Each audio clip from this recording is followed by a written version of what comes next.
विद्यार्थ्यांनो, आपण आता नेक्स्ट टॉपिक बघणार आहे सॅक्रेड ग्रूव्ज. सॅक्रेड ग्रूव्ज म्हणजे देवराई. The forest conserve in the name of God and consider to be sacred is called as sacred groves. की जे जंगल देवाच्या नावाने राखून ठेवलेले असते किंवा देवाच्या नावाने राखून ठेवलेली एखादी पवित्र जागा, अशा प्रकारच्या ग्रूव्हला सॅक्रेड ग्रूव्ज असे म्हणतात. These are in fact centuries conserve by the society and not by the government forest department. ही जी जागा आहे किंवा ही जी एक जंगल आहे, वनराई आहे, ही फक्त सोसायटीज पाहू शकतात. तिथले लोकल जे माणसं आहेत तेच त्याचं कन्झर्वेशन करू शकतात. गव्हर्नमेंट फॉरेस्ट डिपार्टमेंटवर गव्हर्नमेंटचा त्याच्यावर कुठल्याही प्रकारचा हक्क नसतो. त्या गावात राहणाऱ्या लोकांचाच त्या जागेवर हक्क असतो आणि ही देवाच्या नावाने राखून ठेवलेली जंगल असते. As it has been conserved in the name of God, it has special protection. आणि त्यामुळे या जागेचं प्रोटेक्शन जे आहे, संरक्षण आहे, हे त्या वनामधील लोकच करत असतात. This cluster of thick forests are present not only in western Ghat of India but in the entire country. तर अशा प्रकारे भारताच्या केवळ पश्चिम घाटातच नव्हे तर संपूर्ण भारतामध्ये ह्या प्रकारचे सॅक्रेड ग्रूव्ज अवेलेबल आहे. जवळपास more than 13,000 sacred groves have been reported in India. तर आपल्या भारतात अशा 13,000 पेक्षा अधिक सॅक्रेड ग्रूव्ज नोंदवलेल्या आहेत. याच्याविषयी आपण माहिती डिटेल नेटमध्ये पाहू शकतो. नंतर काही सिम्बॉल तुम्हाला इथे दाखवलेले आहे. Some symbols are given below. Find the meaning of those symbol in relation to environment conservation. की एन्व्हायरमेंटचं संवर्धन करण्यासाठी, संरक्षण करण्यासाठी काही सिम्बॉल तुम्हाला इथे दिले आहे. याचे मीनिंग आपण समजून घेऊ. आता पहिला सिम्बॉल तुम्हाला दिलाय डस्टबिन आहे आणि हा आता कचरा त्या डस्टबिन मध्ये टाकत आहे. म्हणजे या सिम्बॉलचा अर्थ आपण काय लिहू? To keep our waste carefully किंवा वेस्ट मॅनेजमेंट. की कचऱ्याची जी विल्हेवाट आहे ती व्यवस्थितपणे लावायला पाहिजे. कचरा हा कचरा पेटीतच टाकायला पाहिजे आणि ओला कचरा, सुका कचरा हा वेगळा जमा करायला पाहिजे. अशा रीतीने जर आपण कचऱ्याची विल्हेवाट लावली तर पर्यावरणाचं संरक्षण होईल. दुसरा तुम्हाला सिम्बॉल दिलेला आहे, इलेक्ट्रिकचा एक प्लग दिला आहे. त्याचा अर्थ होतो सेव्ह इलेक्ट्रिसिटी. की आपल्याला इलेक्ट्रिसिटी वाचवायची आहे. कारण आता आपण पाहत आहोत की इलेक्ट्रिसिटीचं संकट आपल्यावर बरेच दिवस झाले. तर आता इथे वाचवायचं म्हणजे काय करायचं? की समजा काम असेल तरच फॅन लावायचा, लाईट बंद करून, लाईट इलेक्ट्रिसिटीचे वर जे चालणारे उपकरण आहे जे आपल्याला कामात असेल तेव्हाच वापर करायचा, अन्यथा त्यावेळेस ते बंद केले तर इलेक्ट्रिसिटी वाचवता येईल. तिसरा तुम्हाला सिम्बॉल दिलेला इथे बायसिकल. आता बायसिकलचा अर्थ काय होतो? To save fuel. म्हणजे आपण पेट्रोल आहे, डिझेल आहे, यांना वाचवू शकतो. जर आपल्याला अगदी जवळपास कुठे जायचं असेल तर तिथे गाडी न वापरता सायकलचा वापर केला किंवा पायी गेलो तरी आपली फ्युएल तिथे वाचवता येईल. कारण पेट्रोल, डिझेल हे असे फ्युएल आहे की हे संपुष्टात येईल आणि ते जर एकदा संपुष्टात आले तर आपल्याला शेवटी त्याचं संकट आपल्याला टाळावं लागेल शेवटी. म्हणून आपण फ्युएल वाचवण्याचा प्रयत्न करायचा. नंतर चौथा सिम्बॉल दिलाय तुम्हाला की एक पाण्याचा थेंब आहे आणि तो 2 हात बाजूला दाखवलाय, म्हणजेच सेव्ह वॉटर. की पाणी वाचवा. पाणी जर वाचवलं नाही तर आज आपल्याला जे पाण्याचं संकट येत आहे तर ते संकट टाळता येईल आणि पर्यावरणाचं सुद्धा संरक्षण होईल. आणि असे काही सिम्बॉल तुम्ही कलेक्ट करू शकता. आता उदाहरणार्थ तुम्हाला एक इथे समजा सोलर पॅनलचा सिम्बॉल दिला तर आपण त्याचा अर्थ काय समजू शकतो? Use solar energy and to save electrical energy. असे काही सिम्बॉल आपण कलेक्ट करू शकतो आणि त्याचा अर्थ लावू शकतो. तर आपल्याला याच्यानंतर पाहायचं आहे how can biodiversity is conserve. हा प्रश्न सुद्धा विचारलेला आहे की बायोडायव्हर्सिटी आपल्याला माहिती आहे की अनेक अशा प्राणी आणि वनस्पती यांचा जिथे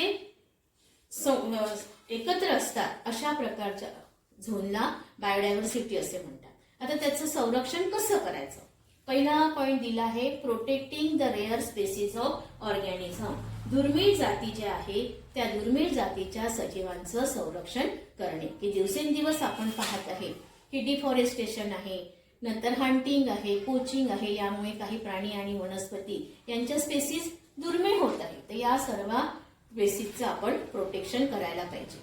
दुसरं, इस्टॅब्लिशिंग नॅशनल पार्क्स अँड सेंच्युरीज, की राष्ट्रीय उद्याने आणि अभयारण्ये यांची निर्मिती करणे, की काही पार्क्स, नॅशनल पार्क्स आहे हे कमी होत आहे, तर यांची निर्मिती करायला पाहिजे की जेणेकरून बायोडायव्हर्सिटीला कन्झर्वेशन करता येईल.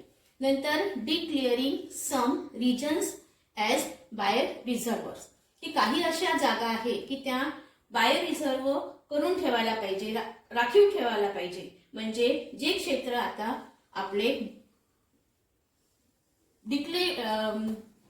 नष्ट होत आहे, तर अशा नष्ट झालेल्या क्षेत्रामध्ये हे नवीन रिजन जर बायो रिझर्व्ह मध्ये घोषित केले तर बायोडायव्हर्सिटीचं कन्झर्वेशन होईल. नंतर, protects for conservation of special species, ज्या विशिष्ट प्रजाती आहे त्यांचं खास करून एखादा प्रकल्प सुरू करायला पाहिजे किंवा त्यांचं संरक्षण कसं करता येईल याविषयी सुद्धा प्रयत्न करायला पाहिजे.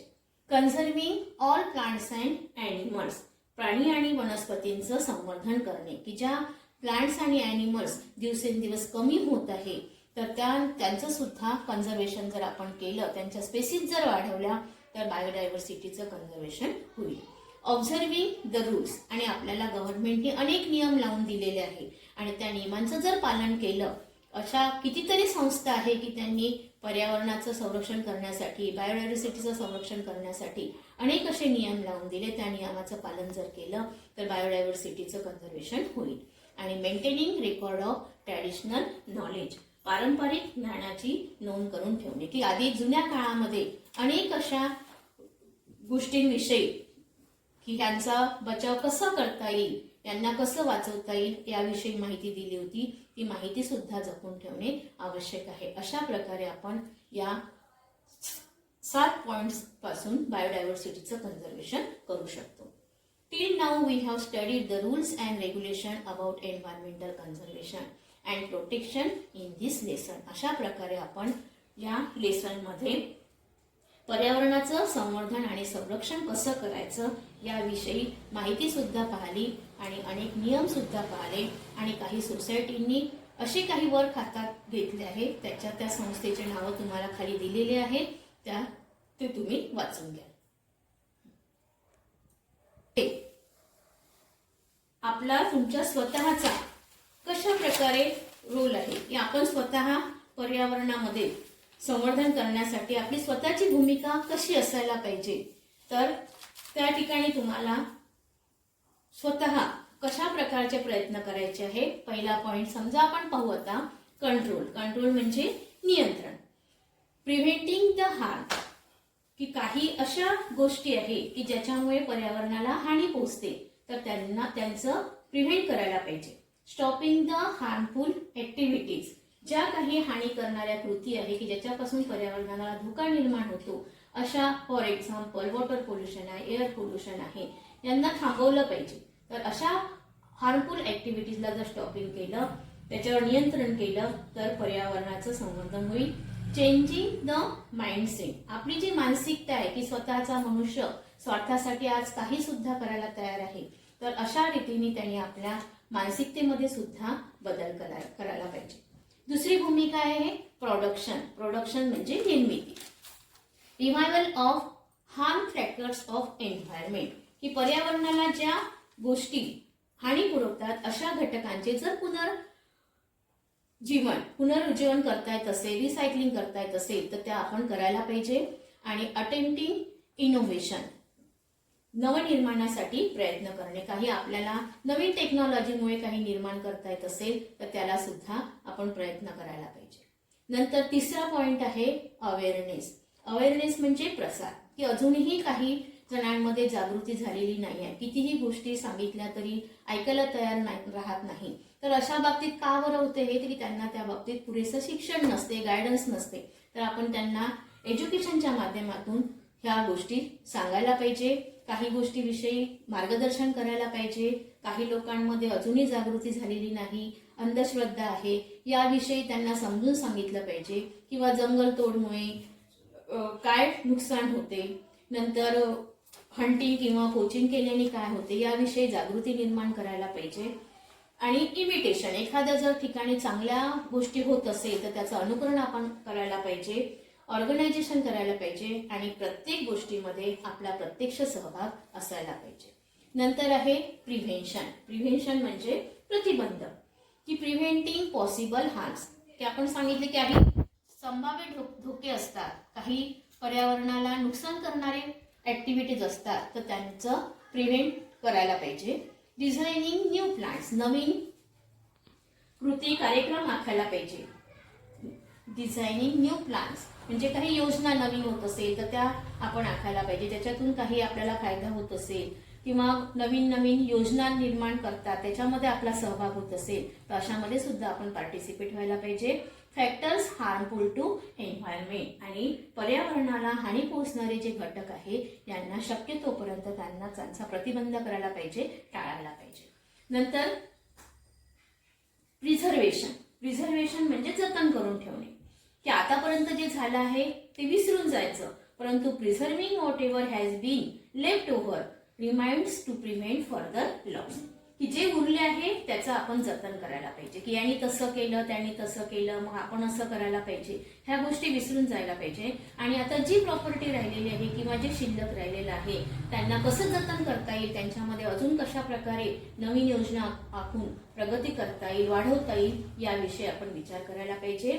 प्रिझर्विंग अननोन रिजन, की जी अज्ञात क्षेत्र आहे ती टिकून ठेवायला पाहिजे. नंतर शेवटचा पॉइंट आहे तो म्हणजे कन्झर्वेशन, टिकवून ठेवणे. जी काही उपलब्ध साधन संपत्ती आहे, आता जी उरलेली साधन संपत्ती आहे त्यांना टिकवून ठेवणे हे आपलं कर्तव्य आहे. अशा प्रकारे पर्यावरणाचं संवर्धन करण्यासाठी किंवा संरक्षण करण्यासाठी आपली स्वतःची जर ही भूमिका असेल, आपण जर हे 6-7 पॉइंट लक्षात ठेवले, control, production, awareness, prevention, preservation आणि कन्झर्वेशन, ह्या सगळ्या गोष्टी जर आपण स्वतः सुरुवात केली तर कदाचित पर्यावरणाचं संरक्षण चांगल्या रीतीने होईल. नंतर आपल्याला खाली जो पॉइंट दिला आहे तो आहे हॉटस्पॉट ऑफ बायोडायव्हर्सिटी, की जैवविविधतेची संवेदन क्षेत्र, की जवळपास 34 highly sensitive biodiversity spots are reported all over the world. आपल्या जगामध्ये जवळपास 34 सेन्सिटिव्ह बायोडायव्हर्सिटीचे स्पॉट्स आहे, त्याची नोंद केलेली आहे. तर त्यापैकी such areas had once occupied 15.7% area of the earth. असं म्हटलं जातं की प्राचीन काळामध्ये 15.7% एरिया पृथ्वीवरील हा व्यापलेला आहे आणि त्यामध्ये अनेक प्रकारच्या बायोडायव्हर्सिटीचे स्पॉट्स होते. पण आता असं लक्षात येतं की at present 86% of the sensitive areas are already destroyed. त्यापैकी 86% हा एरिया डिस्ट्रॉयड झालेला आहे आणि फक्त 2.3% एरिया पृथ्वीवर राहिलेला आहे सेन्सिटिव्ह स्पॉट्स मध्ये. आणि याच्या आधी असं समजलं जात होतं की it includes 1,50,000 plant species which are 50% of the world count. Here जवळपास 1,50,000 वनस्पतीच्या प्रजाती आपल्या पृथ्वीवर समाविष्ट आहे. त्यापैकी जागतिक स्तरापैकी फक्त 50% आता काउंट केल्या जातात. As far as India is considered, out of 135 species of animals, 85 species are found in the jungles of eastern region. भारताचा जर विचार केला तर 135 प्रजातीपैकी सुमारे 85 प्रजाती ईशान्य प्रदेशातील जंगलात आढळून येतात आणि पश्चिम घाटामध्ये 1,500 endemic plant species. Endemic plant species म्हणजे काय होते की ह्या ज्या प्लांट्स आहे ह्या विशिष्ट प्रदेशामध्ये आढळतात, ह्या जगामध्ये कुठेच आढळत नाही. तर अशा ज्या एंडेमिक प्लांट्स आहे त्या फक्त वेस्टर्न घाटमध्ये सापडतात, बाकी एंटायर वर्ल्ड मध्ये हा कुठेच सापडत नाही. म्हणून ह्या प्लांट्सला म्हणतात endemic plants. 1,500 endemic plant species are found in Western Ghat out of total plant species in the entire world. 50,000 are endemic. Collect more information about location of this hotspot present in the world. अशा प्रकारे आपण ही संवेदन क्षेत्र कोठे कोठे आहेत याविषयी अधिक माहिती मिळवू शकतो. नंतर पाहायचं आपल्याला 3 endanger heritage places of the country. धोक्यात आलेली देशातील काही 3 वारसा स्थळे आपल्याला इथे दिलेली आहेत. The western Ghat spread over the states of Gujarat, Maharashtra, Goa, Tamil Nadu and Kerala has been endangered due to mining industry and search of natural gas habitats of Asiatic lion and wild bison of this region have been under threat.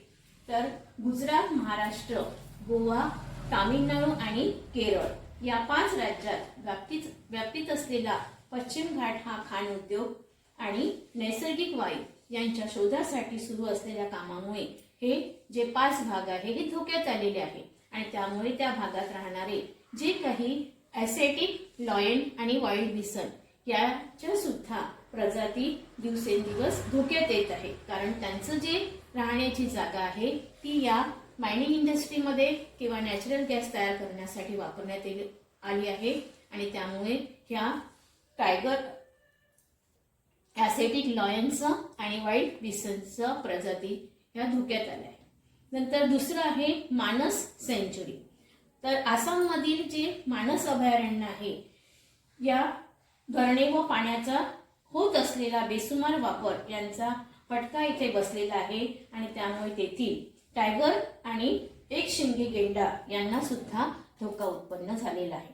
नंतर Sundarban century हा सुद्धा एक waste Bengal मधला भाग आहे. तर पश्चिम बंगालमधील सुंदरबन अभयारण्य हे वाघासाठी प्रसिद्ध होतं, परंतु the tiger population and overall local environment is seriously challenged by dams, deforestation, excessive fishing and trenches dug for some. तर यामध्ये याला धोक्यात येण्याचे अनेक कारण आहेत. तर धरणे आहे, वृक्षतोड आहे, अतिरिक्त मासेमारी आणि त्याच्यासाठी खोदलेले जे चर आहे. तर या वाघांसमोर हे फार मोठे आव्हान उभे राहिलेले आहे. अशा प्रकारे पश्चिम बंगालमधील सुंदरबन अभयारण्य हे सुद्धा आज धोक्यात आलेलं आहे. नंतर आपण पाहू की या धोक्यात आलेल्या प्रजातीचे क्लासिफिकेशन ऑफ थ्रेटेड स्पेसीज, की ज्या ह्या स्पेसीज आहे त्यांचे 4 प्रकारे क्लासिफिकेशन केलेलं आहे. पहिला आहे एंडेंजर स्पेसीज. एंडेंजर स्पेसीज म्हणजे संकटग्रस्त प्रजाती. Either number of these organism is declined or their habitat is shrunk to such as extent that they can be extinct in near future if conservative measures are not implemented. For example, lion-tailed monkey, lizard, forestier. तर अशा प्रकारे काही प्रजाती अशा आहे की त्या संकटात आलेल्या आहे. त्यांची संख्या दिवसेंदिवस कमी होत आहे कारण त्यांचा जो राहण्याची जागा आहे हा भाग संकुचित झालेला आहे. त्यांच्यावर जर आज उपाययोजना केल्या नाही तर ह्या प्रजाती नष्ट होतील. उदाहरणार्थ पाहतो आपण की लॉयन टेल मंकी हा दिवसेंदिवस आपल्याला दिसतच नाही आहे आणि दुसरा प्राणी आहे लेझर फॉरेस्टेन म्हणजे तनमोर.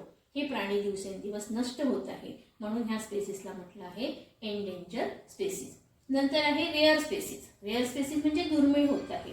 ती number of these organism is considerably declined. Organism of these species being endemic may become extinct very fast. Example, red panda and musk deer. तर ह्या ज्या प्रजाती आहे यांची संख्या दिवसेंदिवस फारच कमी होत आहे कारण यांची जी स्थान आहे हे विशिष्ट असल्याने जलद गतीने त्या नामशेष होऊ शकतात. उदाहरणार्थ red panda and musk deer. नंतर तिसरी जी स्पेसीज आहे व्हर्नरेबल स्पेसीज म्हणजेच संवेदनशील प्रजाती. ह्या एकाएकी नष्ट होऊ शकत नाही पण number of these organism is extremely less and continues to decline. या प्रजातीची संख्या अत्यंत कमी झालेली आहे आणि दिवसेंदिवस ती अजून कमी होत आहे. Continuous decline in their number is worrisome reason. आज जर आपण असंच हे चित्र राहिलं ह्या जीवसंख्या घटतच राहिल्या तर हे प्रजातीसाठी अतिशय चिंतेचं कारण आहे. For example tiger and lion. नंतर indeterminate species. Indeterminate species means अनिश्चित प्रजाती. These organisms appear to be in danger, but due to their some behaviorable habits. This is no definite and substantial information. तर ह्या ज्या अनिश्चित प्रजाती आहे ह्या सुद्धा धोक्यात आल्यासारख्या भासतात, मात्र त्यांच्या वर्तनाच्या आणि सवयीमुळे अशा प्रजातीबाबत कोणतीही विशिष्ट किंवा ठोस अशी माहिती आपल्याला उपलब्ध नसतात. उदाहरणार्थ जायंट स्क्विरल ही एक शेकरू खार आहे, ही एक प्रजाती आहे. ही जसं त्यांच्या विषयी अशी माहिती मिळते की यांच्या वर्तनीमुळे किंवा सवयीमुळे ह्या धोक्यात आलेल्या आहे, परंतु ठोस अशी माहिती यांच्याबद्दल उपलब्ध नाही. आणि तुम्हाला खाली काही लक्षात ठेवण्यासाठी अत्यंत महत्त्वाच्या अशा गोष्टी सांगितलेल्या आहे आणि ह्या आपण नेहमी लक्षात ठेवायला पाहिजे. Always remember. पहिला दिलाय तुम्हाला, destroying a plant is to destroy everything. वृक्षनाश म्हणजे सर्वनाश. जर आपण प्लांटचं डिस्ट्रॉय केलं तर आपला सुद्धा सर्वनाश होऊ शकतो. Practice afforestation to conserve environment. आपण पर्यावरणाचं संरक्षण किंवा वनीकरण करूया. Forest is wealth. आपण आधी म्हणत होतो हेल्थ इज वेल्थ, पण आता आपल्याला फॉरेस्ट इज वेल्थ म्हणायला काहीच हरकत नाही की वनश्री हीच धनश्री. Environmental protection is value education. पर्यावरण रक्षण हेच आपलं मूल्य शिक्षण आहे. Provident use of paper in prevention of deforestation. कागदाची काटकसर म्हणजेच वृक्षतोडीला आवर. To practise the environmental protection is to development of human society. पर्यावरणाच्या रक्षणाची जर कास आपण धरली तरच मानवाचा विकास होईल. Pure air pure water is की टू हेल्थी लाईफ. आपलं आरोग्य चांगलं राहण्यासाठी शुद्ध हवा आणि शुद्ध पाणी हे आवश्यक आहे आणि हे मिळण्यासाठी पहिलाच पॉइंट आपल्याला लक्षात ठेवायचा आहे, destroying a plant is to destroy the everything. वृक्षाचा नाश केला तर सर्वांचा नाश होईल. अशा प्रकारे आपण या लेसनमध्ये पर्यावरणाच्या संरक्षणाविषयी, बायोडायव्हर्सिटीच्या संवर्धनाविषयी, संरक्षणाविषयी माहिती पाहिलेली आहे. इथे